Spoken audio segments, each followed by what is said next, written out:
О, отлично, заработало. Так, посмотрим, а всем ли меня слышно?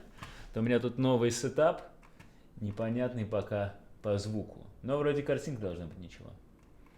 Так, ага. Так, а напишите мне, пожалуйста, слышно ли меня сейчас, видно и тому подобное, или что-то не очень.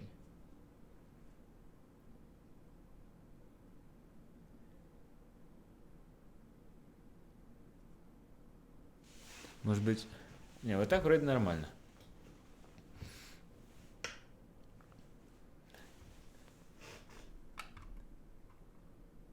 Так, а вот сразу вопрос первый. Пока что еще никто не подключился. Сразу отвечу. Так, привет, расскажи про шаг. Планируешь ли пройти что-то типа стажировки в Яндексе после окончания, чтобы получить разработку email на практике? Отлично, звук и видео отлично, супер. Так, про шат. Да, и почему видео поменьше сейчас стал снимать, потому что я таки учусь и страдаю. Вон там мой ноутбук, он здесь, получается, лежит. Только что писал питон и делал домашку по машинному обучению. Но, в принципе, движется все неплохо. Правда, в этом семестре времени поменьше, но все-таки вроде как 3 курса я закрываю, я надеюсь, и получаю от этого удовольствие определенное. Хочу ли я пойти на стажировку в Яндекс? Я думаю, что нет. Просто потому, что времени на нее не будет. Мне сейчас с Флесом нужно много всего будет сделать.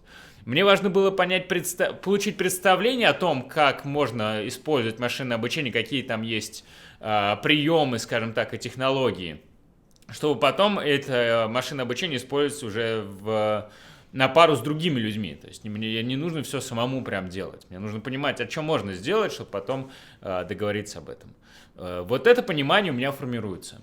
Писать это, сидеть в продакшене в Яндексе, наверное, это интересно, да, я бы сказал, что это точно интересно, но мне просто сейчас нужно другими вещами заниматься, и на это пока времени нет. Но в целом, мне кажется, круто. Мне кажется, в Яндекс пойти постажироваться, наверное, прикольная штука. Так, о чем я хотел с вами сегодня поговорить? Ну, конечно, вопросы поотвечать, но кроме вопросов у меня есть еще кое-что, что хотел рассказать. Но что неудобно делать, там, потому что видео нужно монтировать, резать, выкладывать и все прочее. А говорить вот так гораздо проще. Хотел вам рассказать про 3 интересных вещи, которые я в этом месяце наблюдал, еще не рассказывал. Первое, это то, как я познакомился с Андреем Сибрантом и как мы с ним поговорили. Интервью вот выложили где-то 2 недели назад.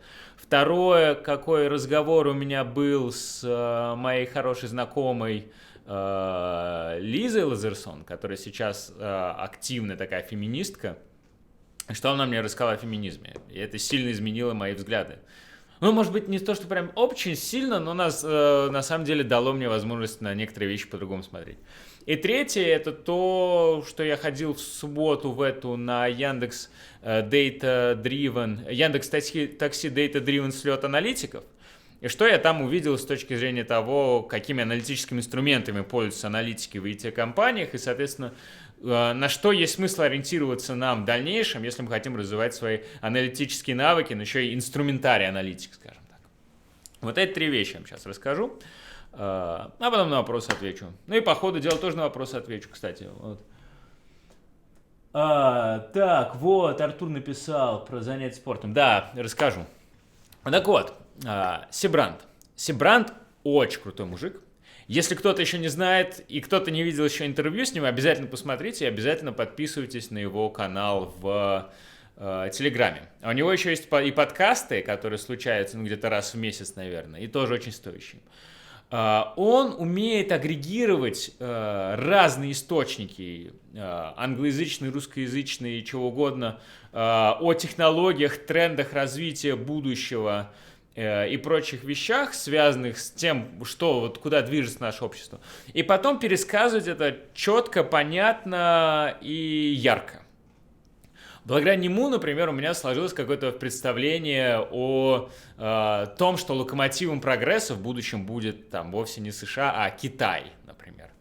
И то, что взаимодействие, то, что машина не заменит человека, машина скорее дополнит человека во многом. Наверное, такие же клевые люди, как Андрей Сибрант, их не так много можно назвать, но вот я подписан еще на одного человека, американца, это Бенедикт Эванс. Это партнер в венчурном фонде, который также анализирует кучу всяких вещей вокруг себя и периодически пишет newsletters, письма в имейлах. Newsletters очень крутые. Правда, на каждый newsletter, чтобы прочитать, о чем он там говорит, посмотреть первоисточники, переварить и запомнить, уходит, я не знаю, там, часа два, но это того стоит. Это чтение, которое реально помогает понять, а что происходит в мире, а не сидеть вот в нашей текущей скорлупке, там, окружении текущего, и по сторонам мало что видеть. Вот я бы советовал подписаться на Сибранта, и я бы советовал подписаться на Benedict Evans. Я потом ссылку пришлю. Что интересного рассказал Сибрант, что не попало в кадр? В кадр не все попало, к сожалению, потому что первые где-то 15 минут разговора у нас потерялись. Звук очень плохо записался, и нам пришлось это все вырезать и похоронить.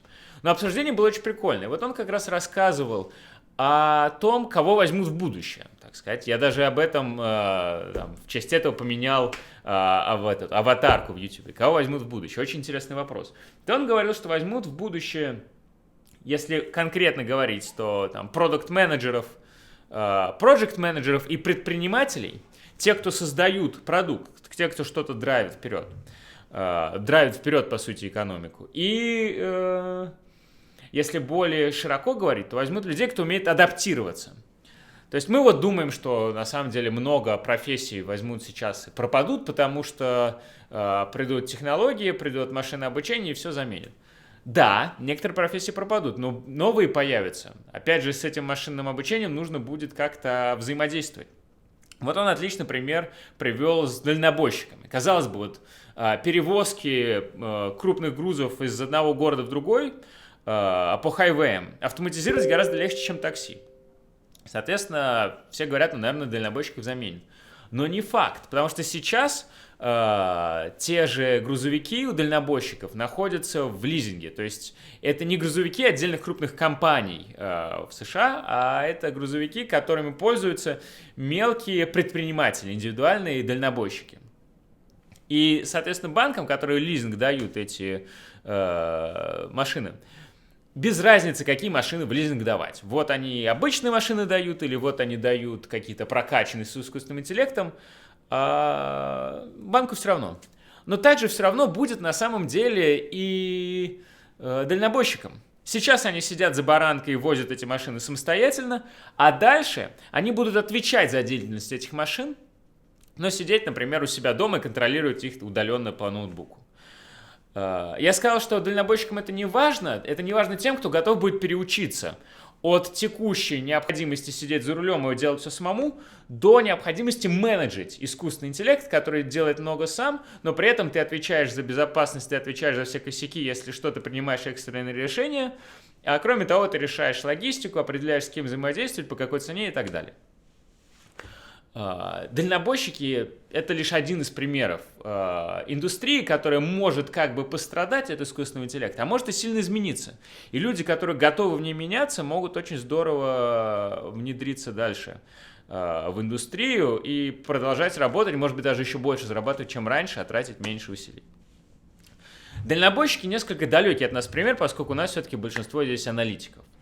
Но на самом деле адаптивность, вот эта необходимость адаптироваться и умение создавать что-то новое на основе работы других, вот это как раз важная тема, которую нужно уметь реализовывать продакт-менеджерам и уметь реализовывать предпринимателям.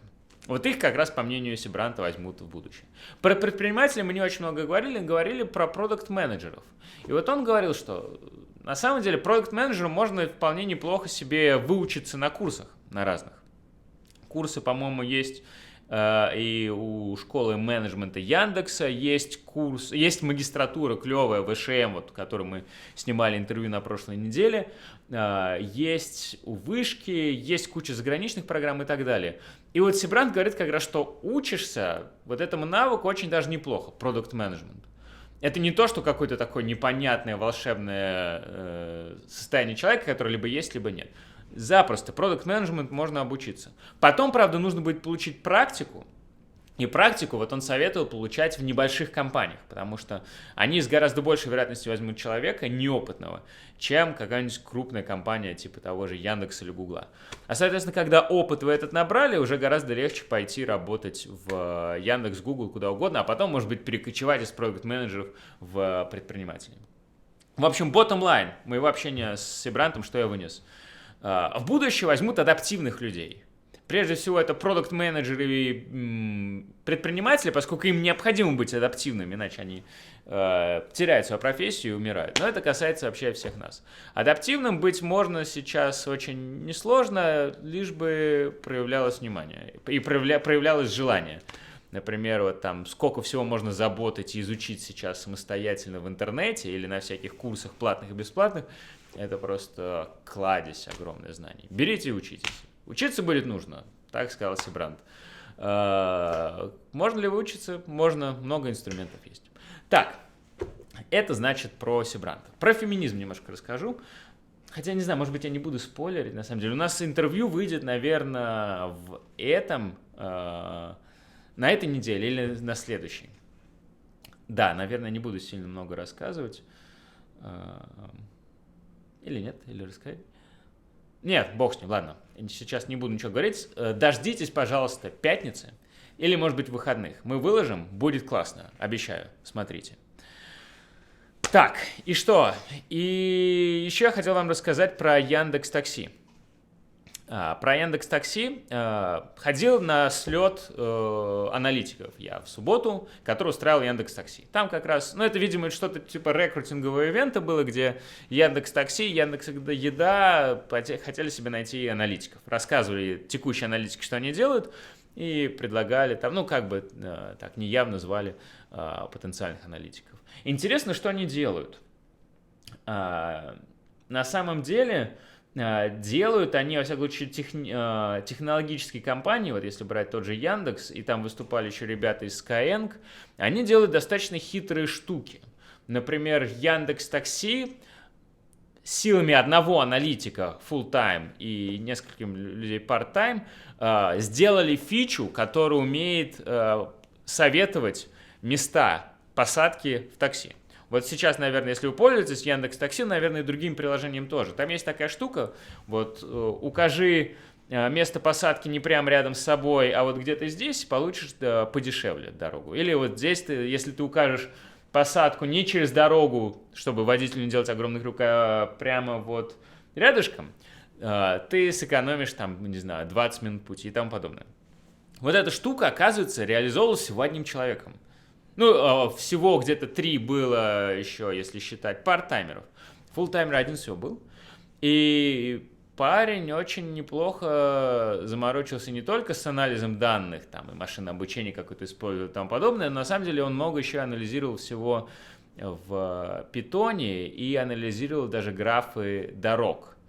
И на графах строил какой-то алгоритм, как посчитать лучшее расстояние. Я сейчас пересказывать не буду, тем более, что, наверное, я не смогу это сделать так же хорошо, как он, все-таки я это делал. Я лишь выскажу, наверное, мысль, которую вычленил сам из этого. Мысль такая. Аналитикам сейчас нужно уметь пользоваться технологиями. То есть вот это уже какой-то хардкор случай, когда чувак там еще лез в алгоритмы и анализировал графы. Наверное, большинство аналитиков анализировать графы не нужно. Хотя вот в Яндекс.Такси может оказаться и потребуется. Но при этом все аналитики, которые выступали в субботу, все говорили о необходимости использовать кучу разных данных. Все они использовали, например, Python. То есть, например, во всяком случае для технологических компаний пройден уже тот этап, когда можно было просто обойтись Excel. Данных слишком много. При этом какие-то менеджерские штуки, те же продакт-менеджеры часто в Excel считают, даже в технологических компаниях. То есть не стоит думать, что все, теперь мне нужно только все прогать, и все аналитика у меня будет, все выводы свои бизнесовые я буду делать с самыми сложными моделями. Нет, на самом деле некоторые вещи гораздо легче посчитать в Excel. Но при этом аналитики много своей работы делают с крупными данными, которые гораздо легче обрабатывать на Python. Из этого следует вывод, что на самом деле нужно знакомиться с программированием, аналитиком. Без этого уже никуда не уйдешь. Но при этом программирование бывает разное. Бывает программирование, это там ML-инженеры, которые что-то сложное такое в продакшн делают, сложные какие-то высоконагруженные системы, где сидят реальные такие софтвер-инженеры, такие все прошаренные волчары, которые очень круто кодят. И научиться быть таким не каждый может, потому что тут должен какой-то талант иметь. И кроме того, очень много времени потратишь, чтобы таким человеком стать. Но программирование это бывает и анализ данных в Pandas Data Frame, посчитать какой-нибудь средний, или выгрузить еще откуда-то данные, построить какую-нибудь простенькую регрессию. Это тоже на самом деле программирование, тоже Python, но это на несколько порядков проще, чем работа с какими-то высоконагруженными системами и создание инфраструктуры данных. Поэтому таким простым вещам стоит научиться каждому, на мой взгляд, сейчас. Если более конкретно, вот next step. После стрима я скину вам курс на Coursera по питону. Даже не курс, а специализацию. Вот, на мой взгляд, она покрывает большинство вещей, которые вам может пригодиться для такого примитивной работы с питоном. Вот то, что называется программирование, но не сложное программирование. Я прошел этот курс год назад буквально за неделю, наверное. И очень много мне это он дал. То есть, на самом деле, сейчас то, что я делаю по питону, оно, конечно, посложнее, но задел тот курс мне дал сильный, что сейчас мне с питоном гораздо легче работать. И данные анализировать, когда мне нужно что-то с питоном, мне тех знаний хватает. Поэтому, ребята, ботайте питон. Несложные вещи очень вам помогут оттуда. Я скину ссылку. На Курсере можно еще и бесплатно учиться, если там заполните анкету Financial Aid и подождете 15 дней. И, по-моему, это получается вообще прекрасный вариант. Потратьте только время. Это реально нужно. Я думаю, что без этого уже никак. Программистам всем становиться не нужно. Но при этом уметь какие-то простенькие вещи автоматизировать и реализовывать самим нужно точно. Поэтому посмотрите. Так. Вроде бы контентные вещи я рассказал. Я рассказал про Сибранта, рассказал про Яндекс Такси. Про феминизм я обманул вас, в итоге решил не рассказывать. Но я надеюсь, вы меня простите. Вот так вот. А теперь давайте по вопросам, наконец. Ту-ду-ду-ду. А то я могу долго болтать, но я хочу еще что-нибудь интересное вам рассказать. Так, ту-ду-ду-ду. Вот, отлично. Так, вот, Артур, сразу начнем с твоего вопроса. Вчера спрашивал о занятиях спортом сотрудников Big 3, Big 4. Расскажи, как им это удается, с каким графиком работы. Ну, смотри, удается кому как. Если у тебя есть уже какие-то наработки, спортивная привычка заниматься спортом часто, ты будешь им заниматься и дальше, ну, не знаю, может быть, будешь поменьше спать, побольше заниматься спортом. Либо договариваться с командами, допустим, в середине дня делать перерыв, идти заниматься спортом. Или чуть пораньше заканчивать работу, идти заниматься спортом. Это, в принципе, реализуемо, либо договариваясь с командой, либо оптимизируя несколько свое время. Но для этого нужно желание. То есть, если ты спортом стабильно не занимаешься до Big 3, Big 4, то этот навык у тебя не приобретется там в Big 3, Big 4, просто потому что у тебя не будет времени, у тебя не будет необходимости приоритизировать спорт относительно других каких-то вещей. Короче, реализуемо, но тяжело. Желающие находят возможность, не желающие, конечно, не находят. Либо недостаточно сильно желающие, скажем, не находят. Так, дальше. Так. Вот Петр Гусков скинул Benedict Evans. Да, отлично, спасибо. Вот он как раз про него говорил. Так, дальше.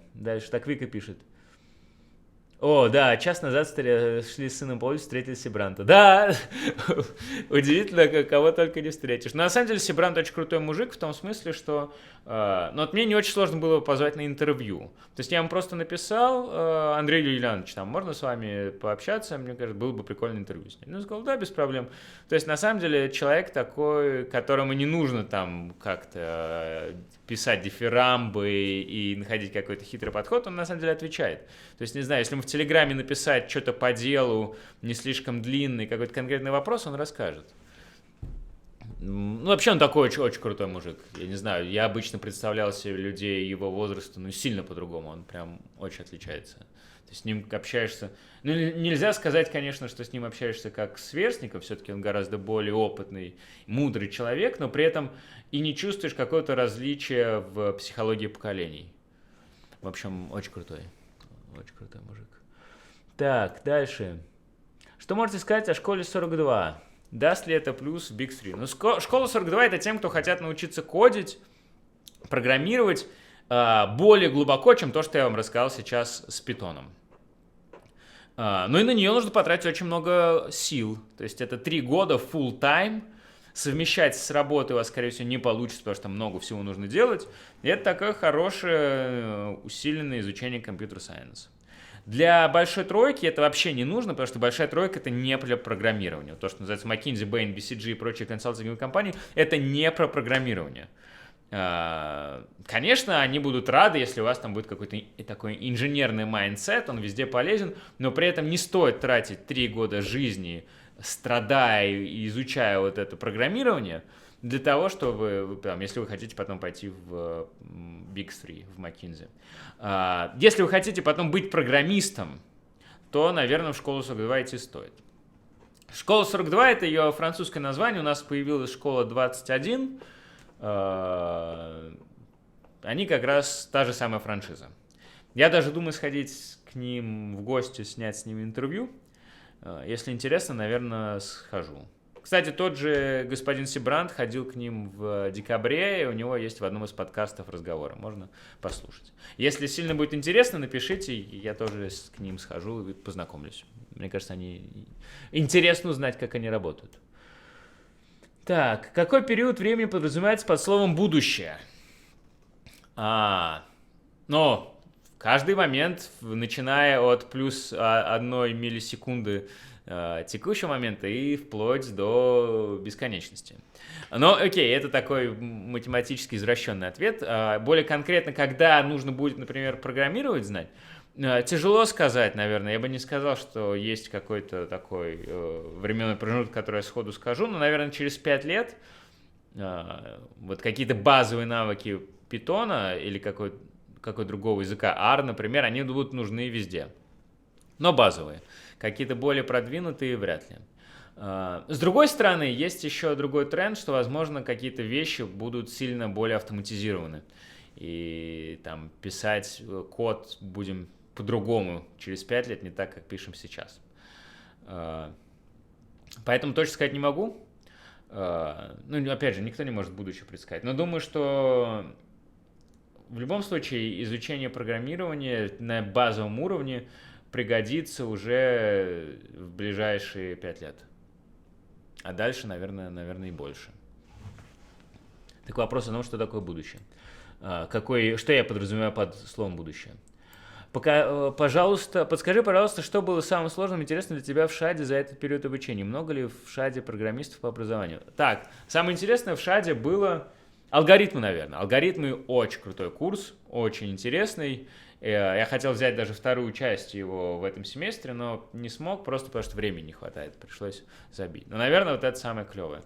С другой стороны, если вы когда-то изучали программирование, занимались, например, олимпиадным программированием, там многие вещи будут знакомы для вас. Но при этом все равно будут сложные задачи, которые вообще непонятно как решать, и над которыми головой придется побиться немножко.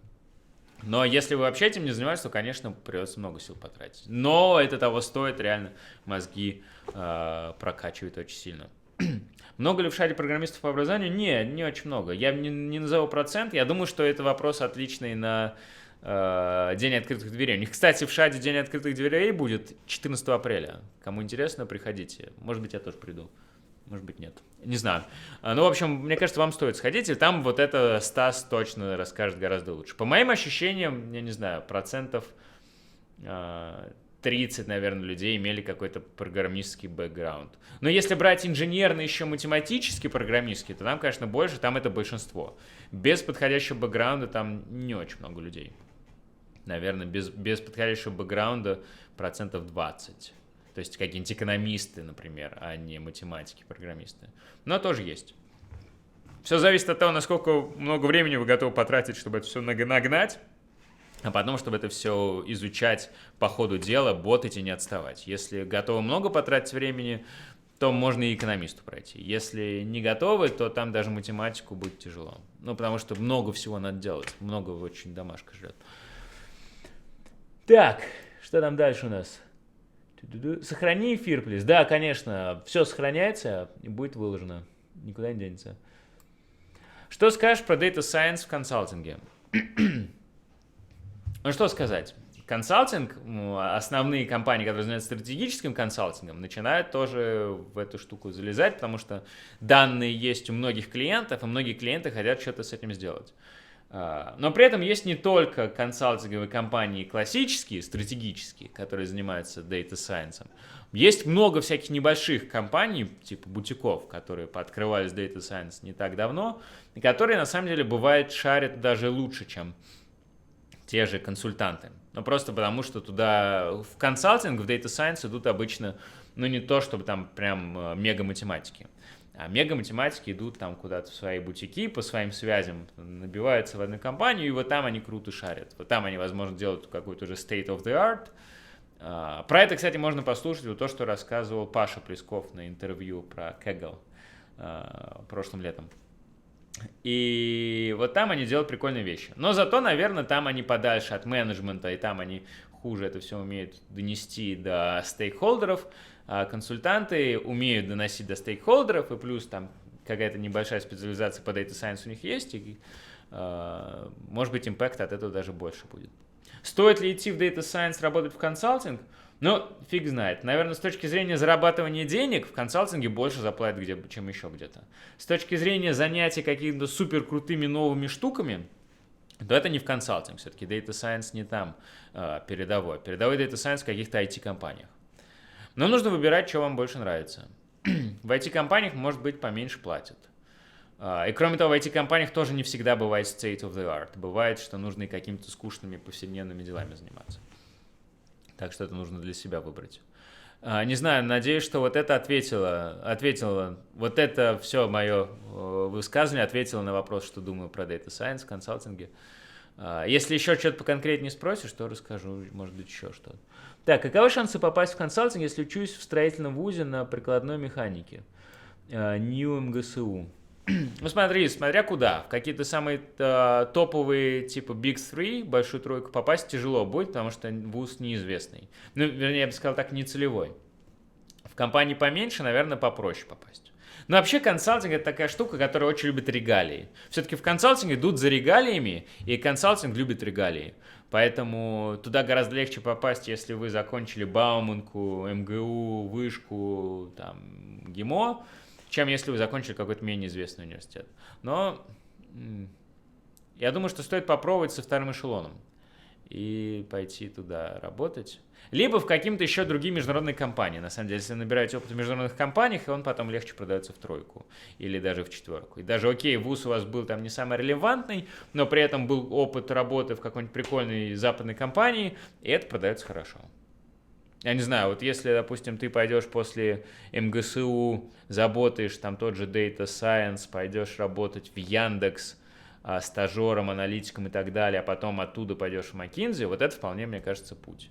Хотя не просто пойти будет в Яндекс, но они, кажется, меньше смотрят на регалии и больше смотрят на то, как ты умеешь задачки решать их. Но, правда, это не просто бывают задачки, там бывает вот это с графами, например, такая, что мама не горюй. Если ты этим не занимался в универе. Так. Дальше.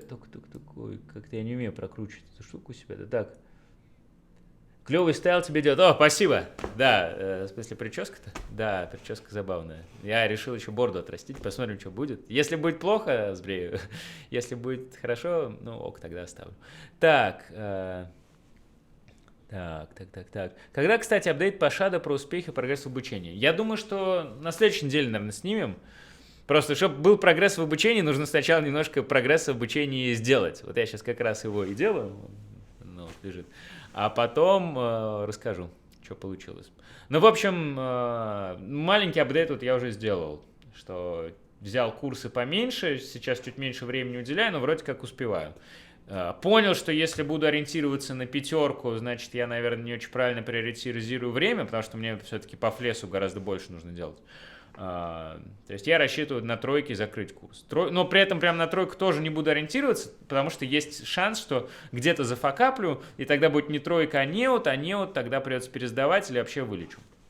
Это я не очень хочу делать.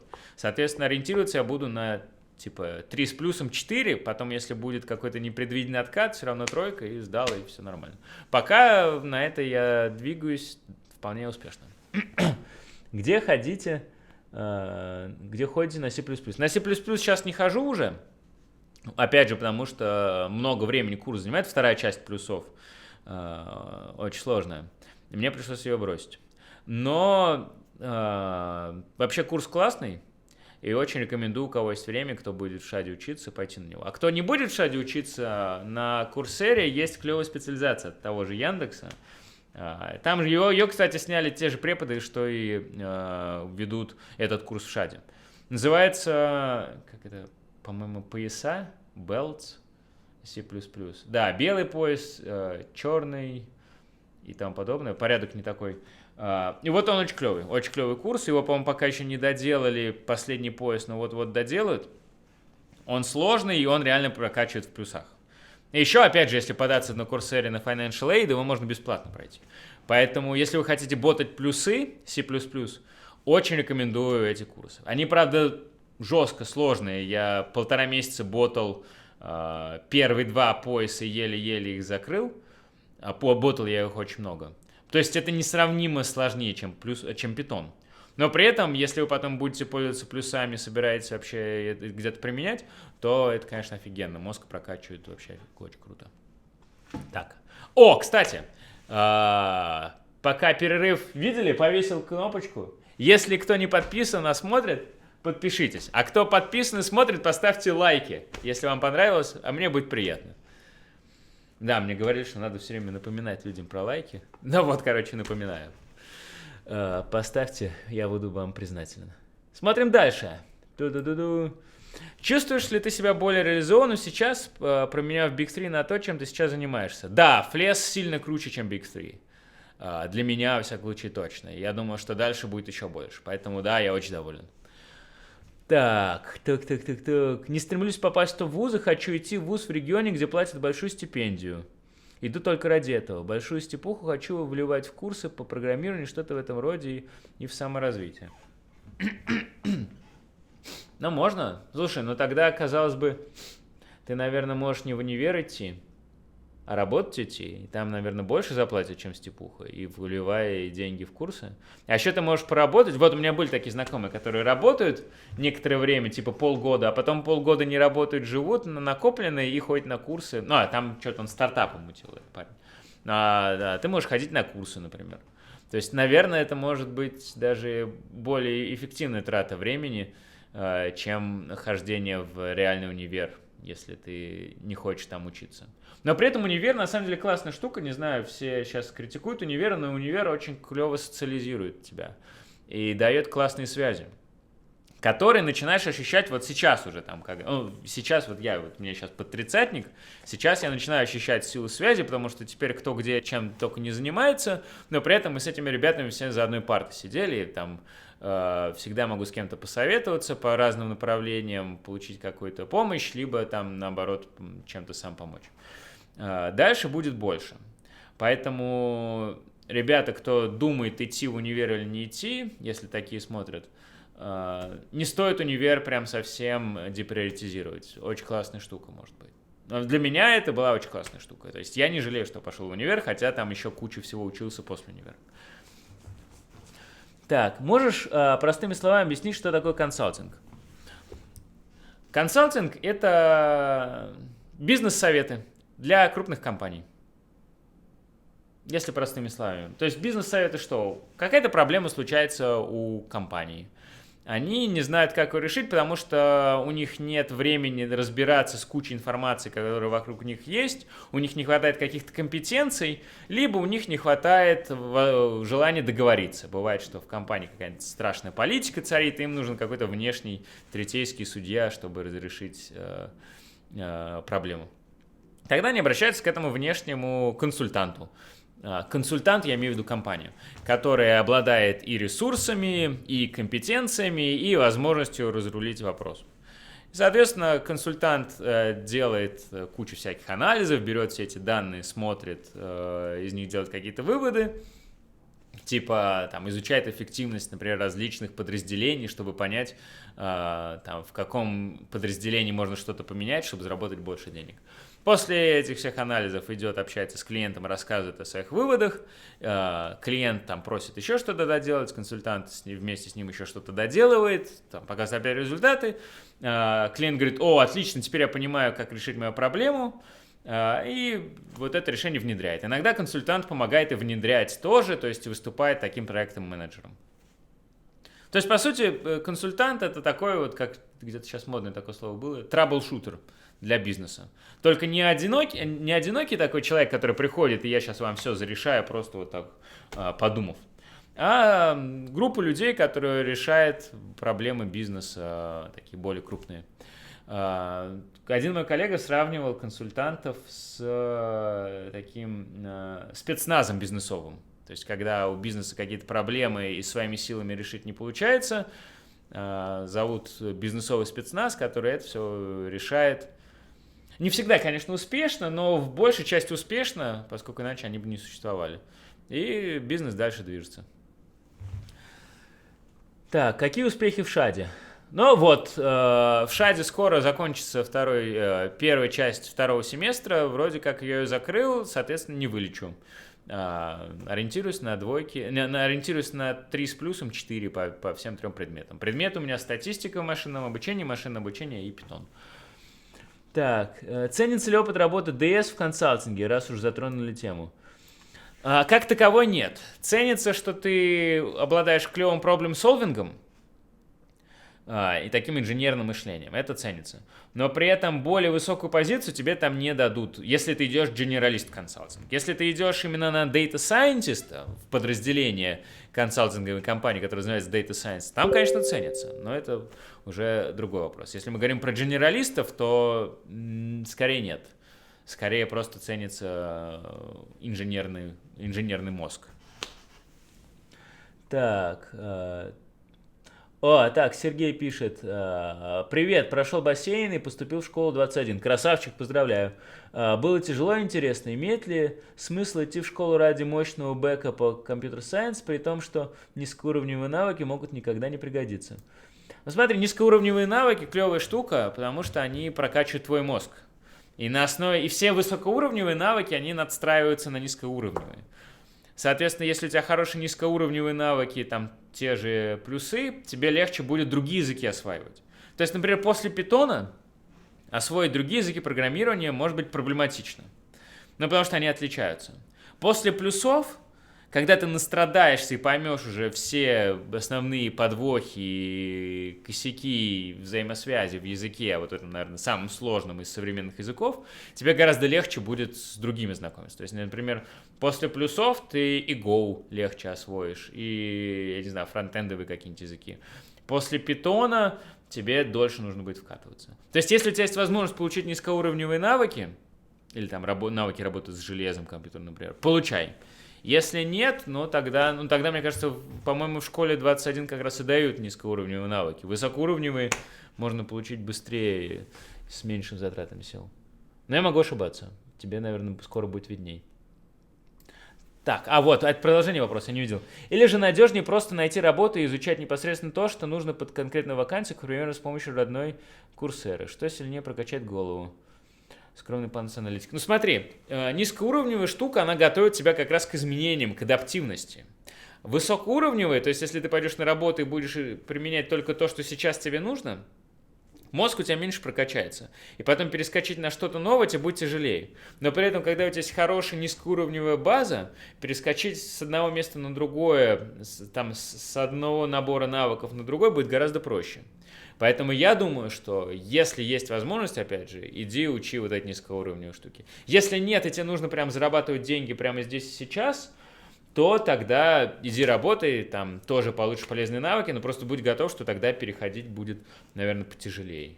адаптироваться, наверное, будет потяжелее. Мозг будет не такой накачанный. Но тоже будет накачанный, конечно. Лучше хоть как-то учиться, чем никак. Так.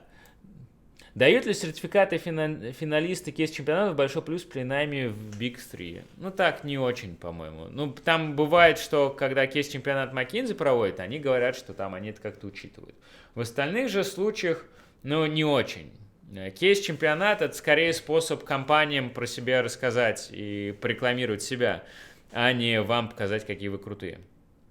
И почему-то большинство, по-моему, финалистов кейс-чемпионатов в итоге в тройке не работает. Поэтому, если вопрос, стоит ли заниматься кейсами, стоит, если вам интересны кейсы. Если вам не интересны кейсы, чисто ради карьеры не стоит заниматься. Мне кажется, что можно на что-то более полезное время потратить. Там изучить ту же математику. И это потом на инженерном мышлении гораздо лучше скажется. Опять же, вот к вопросам высокоуровневых навыков. Вот эти кейсы, они дают скорее какие-то очень высокоуровневые навыки. Там какая-нибудь математика даст очень низкоуровневый навык, который непонятно зачем нужен сам по себе, но при этом он является основой других навыков, которые уже нужны сами по себе. Так, тук-тук-тук. Но если в универ не поступлю, то прохожу обучение в рядах Российской Федерации. Ну да. Ну, можно и там учиться, на самом деле. Я слышал историю про ребят, кого звали в армию на какие-то программистские позиции. Даже такое бывает. Я вообще не знал, что бывает, но реально было. И знаю ребят, которые data scientists классные, но при этом работали, ну, при этом служили в армии. Ну, тот же Тернаус, у которого интервью недавно брал. То есть, ну, ок, в армию тоже, наверное, можно сходить. Однако я бы лично, вот я не ходил и рад. Я лейтенант запаса. Но, наверное, тут возможны разные точки зрения.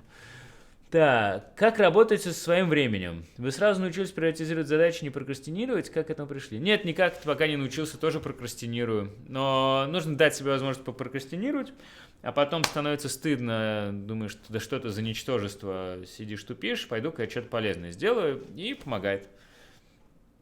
То есть, наверное, нет смысла пытаться себя совсем запретить прокрастинировать, не работает так. Человеку нужно мозг как-то разрядить, чем-то глупым позаниматься, таким бездумным. Но при этом важно, конечно, еще и потом эту бездумность остановить, но, не знаю, честолюбие тут обычно помогает. И необходимость что-то еще делать. Там, как прижмет, ты начинаешь работать. Пока не прижмет, сидишь, тупишь. Ну или пока, вот, как я говорю, пока стыдно не станет. Так. Где кодите на C++? Сейчас нигде. И я даже не уверен, что я буду его где-то использовать. Просто потому что, чтобы писать на плюсах, нужно писать прилично. Ну, то есть там много всяких вещей, много всяких мелочей нужно правильно прописать и учесть. Это очень увеличивает продолжительность разработки. То есть, опять же, если ты делаешь стартап или какая-то организация небольшая, которой нужно быстро что-то менять, то Python, то плюсы — это, конечно, неподходящий язык. Плюсы — это подходящий язык для огромной организации, у которой сложная инфраструктура, сложная архитектура, которая должна работать очень быстро.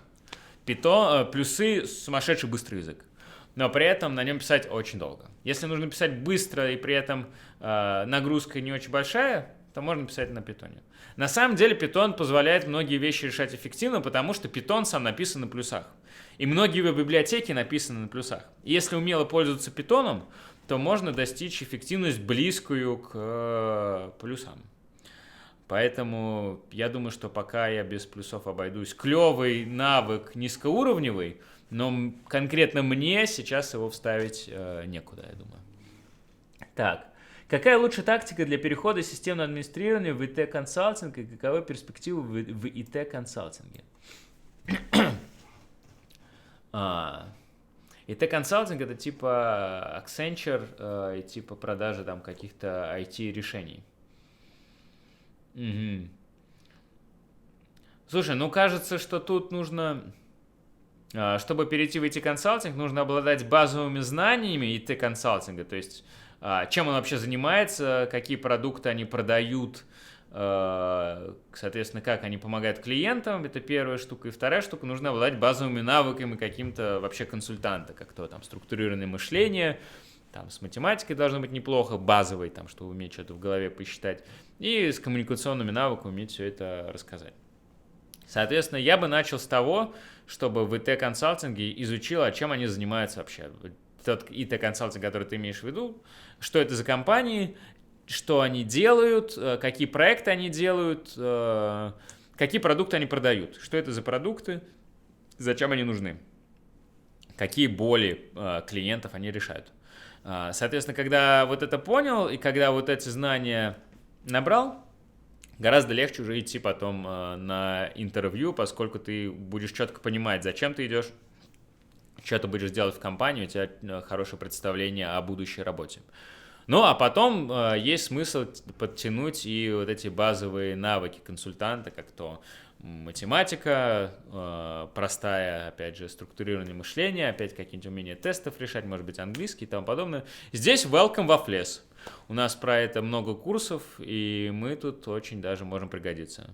Встречал, кстати, наших ребят, выпускников и на Яндекс такси Data Driven слете, говорили, что помогло. Во всяком случае, структурирование математики им прям помогли, и в их текущей работе они много там, где в разных местах работают. Поэтому такая вот минутка рекламы. Приходите, мы вам что-нибудь полезное расскажем и научим.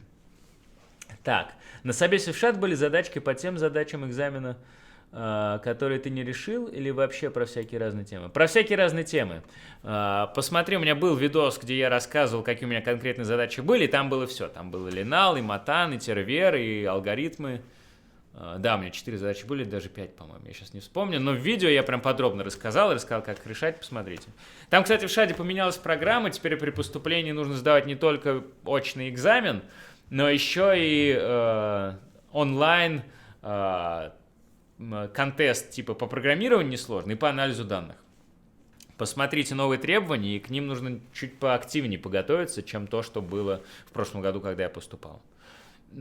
Посильно, но требует вашего внимания, поэтому посмотрите. Так, что думаете насчет кейс-школ вроде Феникса? Но, что думаю? Наверное, если вам интересны кейсы, то, наверное, они рассказывают что-то полезное и прикольное, и клево время проведете с интересными людьми. Если решение кейсов и там кейс чемпионата вас не сильно вдохновляют, то, наверное, не очень полезно будет. То есть, как сам институт кейс-школ, наверное, штука полезная, если интересно. Ну и, наверное, мозги они тоже прокачивает. Но мозги, опять же, они прокачивают скорее верхнеуровневую вот это вот, не низкоуровневую, как мы сегодня весь вечер обсуждаем, низко-высокоуровневую. То есть эту штуку, наверное, легче применить быстрее, но при этом она не так меняет мышление. Так, как попасть в консалтинг, если нет регалий элитного бэкграунда? Да никак, если честно. К сожалению, никак. Потому что тогда просто не пройдешь скрининг. У меня даже были ребята, кого я закидывал в тройку CV, в смысле закидывал их, рекомендовал, еще когда работал сам в тройке. Отказывали, потому что говорили, ну тут неподходящий опыт, неподходящий бэкграунд. Ну там неподходящий опыт был, правда, человеку сказали, типа ему еще год надо поработать и потом рассмотрим, и в итоге его взяли тогда. Но у него было подходящее образование, было только мало опыта. А вот если у тебя совсем образование неподходящий и опыт нерелевантный, то, наверное, единственный способ попасть в консалтинг – получать релевантный опыт в западных компаниях классных, которые котируются, и потом уже идти. Если нету ничего, то, наверное, не возьмут. То есть, как бы ты классно не решал математику, там, коммуницировал и все прочее, просто даже не допустят до теста. Можно, конечно, попробовать, но, наверное, нужно быть готовым к отказу, не сильно расстраиваться по этому поводу. Так, есть какие-нибудь эффективные схемы, как работать много эффективно, как работаешь или учишься? Много спать. Самая эффективная схема много работать – это спать. Спать надо 8 часов, ну или хотя бы 7. Если вы спите меньше, это проблема, это сказывается на вашем интеллекте. Какие-то примитивные задачки, простые, где не нужно много думать, вы решать все равно будете, но это сказывается на здоровье плохо. А сложные задачи вы даже решать не сможете. То есть, например, когда я не высплюсь, я не могу ботать там какие-то сложные вещи к шаду или какие-то бизнесовые вещи решать. Какие-то простенькие могу. Но я вот сейчас понял, что вот этот миф про то, что нужно много работать, по 16, по 18 часов не спать, там, не есть, все прочее, это глупость. много так не добьешься. Нужно уметь и работать, и отдыхать. Только тогда будет результат. И работать, конечно, тогда придется меньше. Но вы скажете, окей, а ведь много, столько дел, как мне все успеть? А выбирайте тогда. Помните эссенциализм? Делайте то, что нужно. То, что не нужно, не делайте. Если есть какие-то встречи, которые можно избежать, избегайте. Если есть какие-то работы, которые не нужно делать, на которые всем плевать, не делайте. Находите эту работу. Постарайтесь заменеджить свою работу с начальником или с командой. Объясните им, что вот у меня есть вот эти приоритеты, другие я пока делать не буду, потому что это повлияет на качество. И когда вот это все сделаете и выберете для себя, что важно, и объясните другим, что важно для вас, работать получится меньше. Но то, что вы будете делать меньше, вы будете делать более качественно. И это гораздо лучше скажется на результате потом вашей работы, чем делать много, не спать, страдать, потеть и потом все это ненавидеть. Вот так вот вообще далеко не уедешь, так не победить. Так. Если пройти все курсы серии белый, желтый, красный, коричневый, черный пояс по C++, то это будет ли мне легко проходить курсы в ШАТ, связанные с плюсами? Да, будет. Я думаю, что в таком случае, я могу ошибаться, но мне кажется, что в таком случае не будет смысла вообще идти на курс по плюсам в ШАДе. Ты его покроешь весь. А алгоритмы сильно проще будут. Курс алгоритмов на плюсах, и он прям сильно проще будет, если ты все эти 5 поясов закроешь, то, конечно, будет гораздо легче тебе. Но закрыть эти 5 поясов надо постараться. Но опять же, наверное, если ты думаешь заботать плюсы, чтобы в ШАДе легче было, либо подготовиться к ШАДу, лучше подготовься к ШАДу. Если ты уверен, что тебя в ШАД возьмут, тогда ботай плюсы. Если не уверен, что тебя в ШАД возьмут, лучше ботай ШАД и экзамены, чем плюсы. Так, дальше. Обязательно ли вышка, чтобы попасть на стажировку в Яндекс? Кажется, нет. Недавно была какая-то статья про парнишку, который, правда, он дизайнером работает, не прогером, который, будучи еще школьником, работает в Яндексе и учится в школе. То есть вышка, похоже, не обязательно. А тем более, если вы учитесь, неоконченной выши вполне достаточно. В Яндекс берут стажеров из универов, по-моему, там половина ФКН вышки работает в Яндексе. Как изучать алгоритмы до хорошего уровня, где практиковаться? Есть такая штука, называется Code Forces сайт. Там олимпиада как раз по программированию. Это типа Кагла, только по алгоритмам. Вот там как раз куча задачек есть с разбором, без разбора, и вот там как раз практиковаться можно будет очень много. Есть всякие еще гномики какие-то. Я не видел точно сайт, но если вы загуглите algorithms, как они, GNOME, по-моему, прям по-английски, или Dwarf, не знаю точно, то вы что-то полезное найдете. Сам я не искал, не знаю, но слышал, что многие хвалят этих гномиков. Попробуйте погуглить, найти. Либо Code Forces. Так, как считаешь, как в умеренные сроки поставить себе инженерную голову, если я учусь в МГИМО? Ботай математику. Ботай линал, ботай матан, ботай мат-статистику, тервер, и запихнешь себе кучу инженерных вещей в голову. Где их ботать? Опять же, начать можно с наших курсов по математике, где как раз мягкий старт для не технарей. Либо технарей, которые супер давно не пользуются своими технарскими навыками. Там объяснят математическое мышление, но на совсем базовых вещах. Дальше на эти базовые вещи нужно будет наращивать уже что-то более сложное, там, например, сдать GMAT потом, на хороший балл. После GMAT уже какие-то более сложные, можно GMAT Math сдать. Потом ботать какие-то более сложные вещи из курса Мехмата, например. Их можно ботать самому. Посмотреть на Курсере какие-нибудь курсы про это. И так далее. В общем, чем более математичные вещи будешь брать, тем лучше. Но при этом, конечно, не нужно брать сразу какую-нибудь жесть, которую ты не можешь заботать, потому что расстроишься, толку не будет и потеряешь только время. Начни с простенького, относительно простого, и двигайся по усложнению. В какой-то момент ты остановишься, не будет больше времени, сил и тому подобное, но в любом случае к этому моменту голова у тебя по максимуму прокачается. В общем, пошли к нам на математику. Так, дальше. Вот, дальше. Расскажи, пожалуйста, еще про Яндекс.Такси Data Driven. Что там было в части брейншторма? Так, в части брейншторма там были всякие небольшие кейсы. Например, у нас вот был кейс, как сделать новый тариф дешевле, чем эконом. И брейншторм мы просто набрасывали разные идеи, не сильно структурированно, в группе там из нескольких человек. Я подозреваю, и там в брейншторме был еще и обязательно сотрудник Яндекс.Такси. Я подозреваю, что они смотрели, насколько человек может придумать разные прикольные вещи, и обсуждать, и потом, если захотят, они там этого человека к себе куда-нибудь позовут. Скорее всего, так.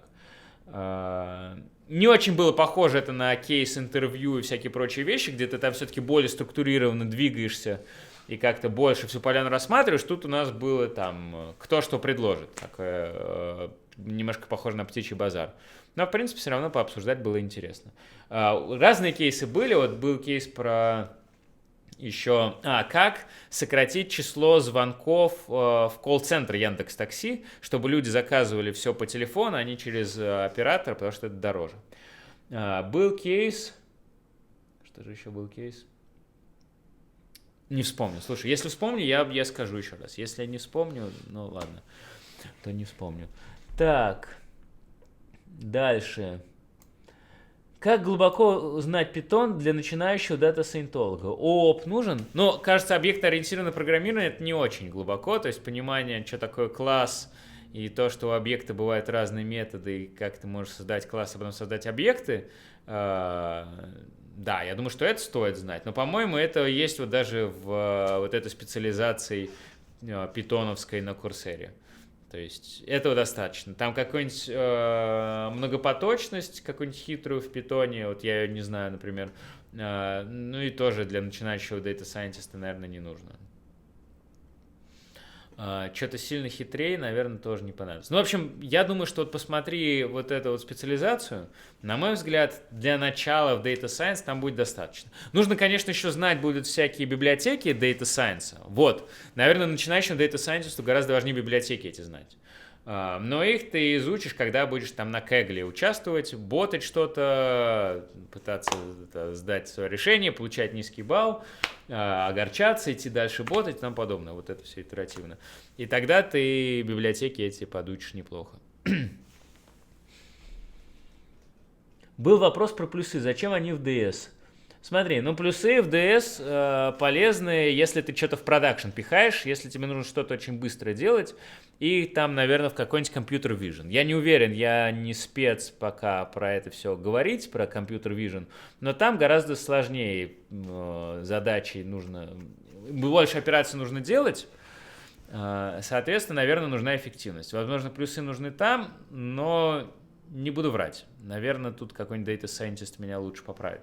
Но плюсы точно нужны, когда вы модель какую-то сделали, а теперь она должна работать и выдавать ответы онлайн. Например, там, когда вам нужно что-то классифицировать быстро по большому количеству запросов людей. Вот там уже все переписывается с питона на плюсы и работает на плюсах. Ну, в каком-нибудь Яндексе. Но когда вы делаете, не знаю, какой-нибудь небольшой проект, небольшой стартап, вы, скорее всего, на питоне все и оставите, пока вам это не нужно. Когда вам нужно будет все это переписывать на плюсы, уже компания будет гораздо больше, и там уже вы будете знать, что делать. Так.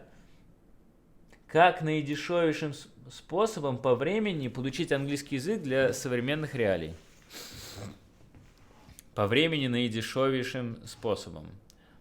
Но, наверное, работать на нем. То есть, если ты себя отправишь в какую-то ситуацию, где тебе нужно им все время пользоваться, работать на нем, то ты гораздо быстрее выучишь. Если вот ты студент, очень круто работают дебаты. Вот мне дебаты очень круто прокачали английский язык. Потому что мне приходилось работать на английском, как бы выступать все время. Прикольно, наверное, можно было бы поехать куда-то за границу, подучить язык, но сложность в том, что часто просто какие-то туристические поездки, они не сильно полезны, потому что вы там мало общаетесь. Может быть, какие-нибудь языковые школы были бы неплохие, но там, собственно, ну да, там, наверное, нейтив не будет, но и бог с ними, можно без нейтивов. лишь бы общаться много. Но тогда можно и не ехать в другую страну, на самом деле. Любой environment, где вы будете много на английском общаться, вам язык прокачает. Разговорный клуб, например, какой-нибудь. Кстати, вот если расширить идею клуба дебатов до какого-то просто разговорного клуба, вот он, скорее всего, больше всего язык ваш прокачает в единицу времени. Больше, чем просмотр фильмов, чем чтение книг и прочая всякая всячина. Больше, чем любые приложения на телефоне. Все это тоже полезно, конечно. То есть, если там ездите много в метро и любите читать, полезно тогда читать на английском, конечно. Если любите смотреть сериалы, лучше их на английском смотреть. Но при этом общение в комьюнити, в какой-то группе, английский прокачать гораздо быстрее. Онлайн-тест по анализу данных и программированию в ШАТ проводится только для Москвы? Кажется, нет. Для заочников тоже, по-моему. Но, опять же, это лучше вам расскажут на Дне открытых дверей. Какие топ технических вузов для тебя? А что значит для меня? Если бы я принимал на работу из технических вузов, где бы я хотел учиться, ну фиг знает. Я могу сказать вот так, которые сейчас на слуху у всех и хорошо котируются, это МФТИ, Бауманка, Мехмат, конечно, с ВМК и ФКН вышки. Причем даже некоторые люди утверждают, что ФКН вышки получше будет, чем ВМК МГУ сейчас, потому что ВМК что-то сильно вроде как просел. А при этом мне даже кто-то говорил, вроде кто МГУ закончил. Но не знаю. То есть, наверное, если бы я сейчас учил математику и поступал в вуз, я бы пошел, наверное, либо на Мехмат, либо в Бауманку, в МФТИ, либо на ФКН вышки. Вот так. Так. Расскажи еще, пожалуйста, о питании сотрудников низких позиций с Big 3, Big 4. Интересно, как в busy season не умереть и оставить тело голод в порядке. Ну, смотри, про 4 не знаю, про 3 у тебя дают деньги на ужины всегда. Обед в офисе, особенно если ты в офисе ешь, ты работаешь, ты всегда там пообедаешь. На ужин потом, если ты сидишь долго, там после 7, ты пойдешь купишь еду в ресторанчике соседнем. И там какой-то хороший лаунс. У меня тогда был еще в 2014-2015 году, сколько же было, 900 рублей, сейчас, наверное, уже больше. 900 рублей на ужин вполне себе неплохо. То есть рестораны под боком, можно заказать Яндекс еду, allowance у тебя есть, как бы с едой все будет неплохо. Даже говорят, что в McKinsey есть такой термин McKinsey 5. Это 5 килограмм, которые ты набираешь за первый месяц, пока там работаешь, потому что много ешь и мало двигаешься. У меня, кстати, по-другому было. У меня почему-то было McKinsey minus 5. Я скорее, наоборот, скинул, потому что не занимался спортом. Но, тем не менее, большинство вроде как на еду не жалуются. Так, дальше смотрим. Как думаешь, лучше сделать Masters in Data Science или учить самому и решать Kaggle? Ну это такой знаменитый холиварный вопрос. Смотри, тут его нужно рассмотреть с нескольких точек зрения, наверное. С 3 я бы хотя бы рассмотрел. С навыков, которые ты получаешь, с формальной корочкой, которую ты получаешь, и из каких-то дополнительных вещей, которые ты получаешь на Masters. Ну и 4, наверное, деньги. По деньгам Masters, конечно, проигрывает, потому что там, скорее всего, придется заплатить и немало. И 2 года это все ботать. По корочке Masters сильно выигрывает. С Masters ты сможешь, например, остаться работать в Америке, если это Masters в Америке. Хотя бы там визу получить на год еще работать, а потом и легче получить визу будет, чем самоучки без регалий. То есть для иммиграции Masters сильно лучше. С точки зрения знаний непонятно. Kaggle, он, наверное, все-таки прокачает чуть ближе к практике, наверное, но не даст низкоуровневые навыки, поскольку ты будешь делать только ровно то, что тебе нужно сейчас для твоих моделей. Но не будешь, например, в математике копаться. А в Masters ты в математике, наверное, покопаешься поглубже.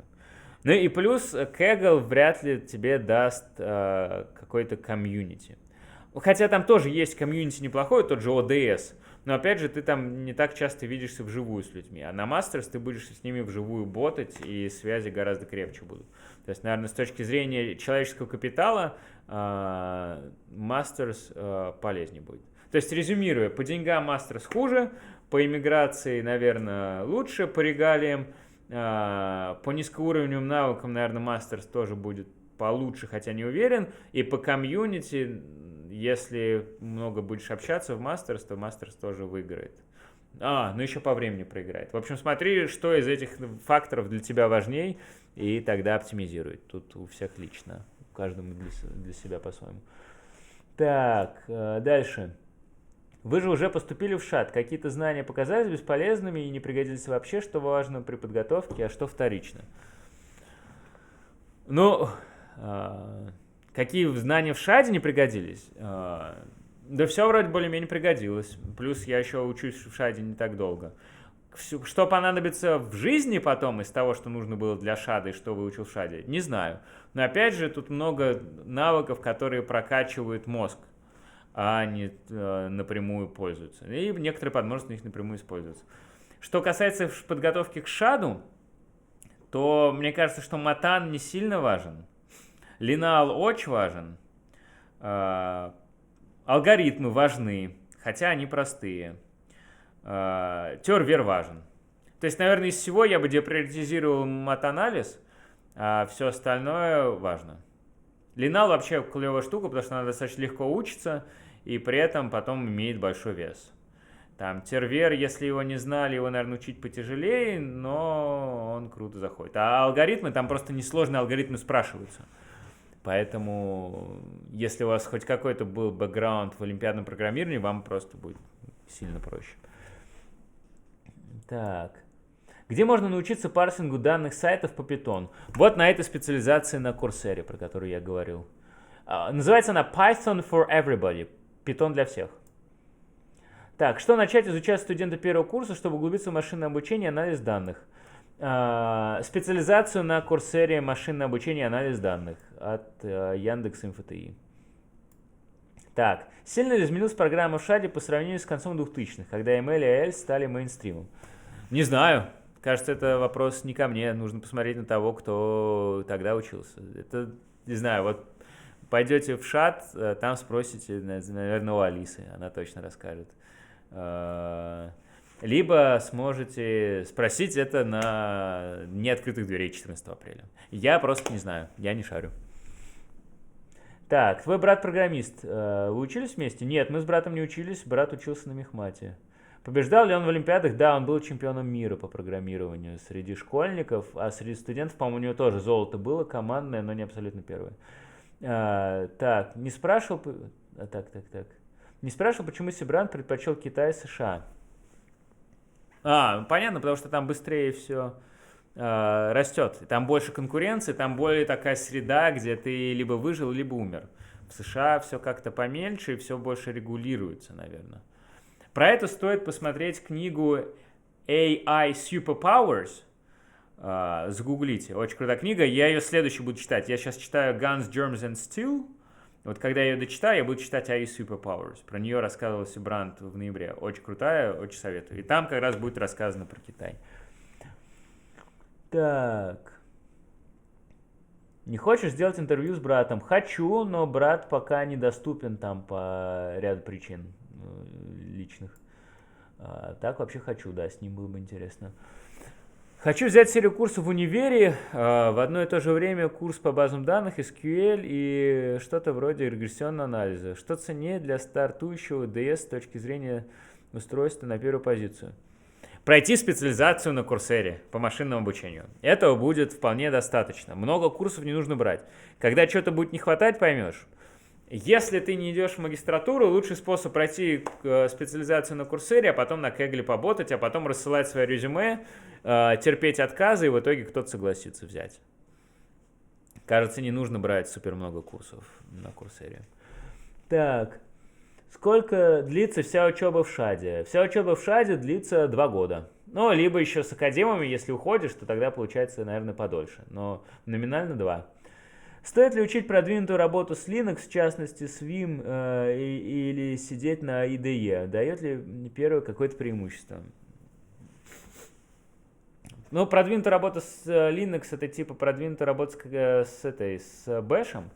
Не знаю, я сижу на IDE, мне сильно проще. Вот, например, сейчас я пользуюсь каким-то... Ну, для питона вот я пользуюсь атомом, например. Тот же плюсы, что у меня было? Плюсы, у меня был Силион, например. Там, соответственно, командная строка баш не сильно нужен. То есть, ну, мне кажется, продвинутая работа с Linux — это не очень сложная штука. Ее как бы заботать вполне себе несложно. Но ее не нужно ботать отдельно, опять же, если речь там про шат или про работу. На работе быстро это все освоишь. Это не какой-то отдельный супер-мега язык. Баш это, конечно, язык, но там сильно проще, чем плюсы или там питон. Поэтому... Ну, плюс и многие вещи можно загуглить. Вот ты не понимаешь, как тебе вызвать какую-то команду в баше? Берешь и гуглишь, и прям сразу тебе скажут. Поэтому не думаю, что с бэшем, с Linux может быть какая-то проблема. Так. О! Уху! Мы отстрелялись. Ну что, есть еще какие-нибудь вопросы? Давайте, 30 секунд, если есть, то я с радостью расскажу. Если нет, то как? Давай, до свидания. Как в той песне. Так. Да, пока еще все смотрите, напоминаю, лайк, subscribe, все дела.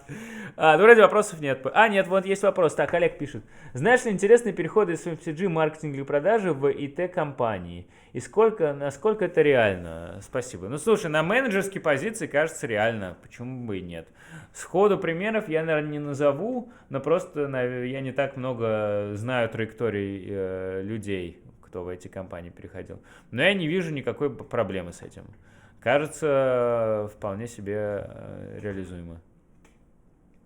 Опять же, походить вон на те же слеты аналитиков, менеджеров и тому подобное в IT-компаниях, познакомиться там и это потом использовать. Так, дальше. Шат — это диплом лицензиата или просто ментальная ачивка? В чем прикол? Кому что? Кому диплом нужен, не знаю. Вообще диплом шата котируется, если вы куда-то устраиваетесь на работу. Кому-то, наверное, это ачивка будет. Кому как. Кому-то он вообще не нужен.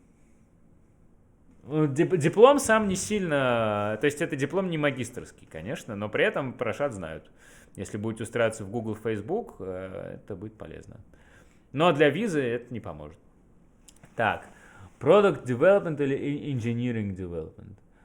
А это что такое? Это я не отвечу, наверное, поскольку не очень понимаю, что такое Product Dev и Engineering Dev. Типа разработка продукта, разработка инженерной части, наверное. Ну, кому что. Опять же, зачем будущее, и затем и с другим. Что интересней? Не знаю, мне, наверное, продукт интересней. Но инжиниринг тоже очень клевая штука. Какие планы по контенту на 2019 год? Планы по контенту... 3 вещи, наверное. Во-первых, интервью. У меня есть еще в рукаве несколько клевых ребят, кого хочу позвать, и дальше, наверное, поактивнее буду звать. Первое. Второе, это хочу снять несколько полезных видео про профессии будущих, где я сделаю research некоторые и его расскажу. То есть это не просто будут ответы на вопросы на основе там, того, что я где-то слышал, а скорее уже проработанный какой-то материал, который вам будет полезен. И третье – это материалы по нашим курсам. То есть, например, когда мы запускаем новый курс по бизнес-аналитике, у нас там будут какие-то материалы дополнительные по бизнес-аналитике. Запускаем новый курс там по математике расширенный, там мы добавим математику. Запускаем там по, я не знаю, продуктовой аналитике, там тоже будут какие-то дополнительные материалы. То есть материалы будут нишевые по каждой теме, которую мы дополнительно будем делать. Ну и четвертое направление, конечно, это Office Hours, которые я очень люблю, потому что могу с вами пообщаться. Они тоже будут, они будут примерно раз в месяц, чтобы что-то полезное обсудить, рассказать и все прочее. Так, ну все. Кажется, вопросов больше нет. Спасибо, ребят. Нет, есть вопрос. Лев пишет. Так, на каких темах стоит сфокусироваться, чтобы пройти порог письменного экзамена в ШАТ? Линал, алгоритмы, тервер. Матан, неплохо было бы. По Матану тоже будут вопросы, но там, по-моему, один вопрос, меньше. А вот это сильно больше. Так, стек технологий для начинающего дата-сайентиста. Фиг его знает. Начните с питона. Python, SQL, может быть, MongoDB. Ну, либо просто хватит на самом деле работать с пандасом в питоне. И потом всякие штуки для обучения сеток. Про них я пока не сильно знаю, и поэтому тут ничего сказать не могу. Когда изучу получше Deep Learning, смогу рассказать, что там здесь произойдет. Так, ждем ссылку на Курсера. Так, будет. А в Шаде есть какая-нибудь научная работа или только лекции и практика? Есть научная работа на одном направлении. Как же она называется? Не вспомню. Ну, в общем, не мое. Там, да. В остальном практика и лекции. Да. У меня практика и лекции. Так, ну все. Всем спасибо, ребят. Встречаемся с вами через месяц. Ну, а некоторые видео будут раньше. Так что до связи.